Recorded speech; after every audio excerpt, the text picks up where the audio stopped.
You ask Tiger to solve. This deals with linear equations with one unknown. The final result is w equals -54. Let's solve it step by step.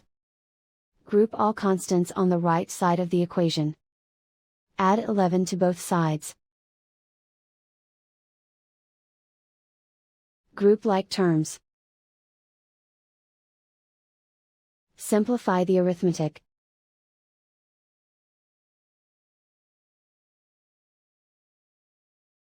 Isolate the w.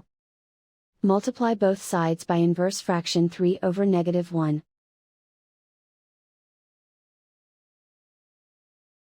Group like terms.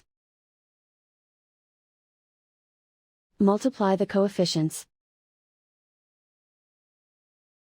Simplify the arithmetic.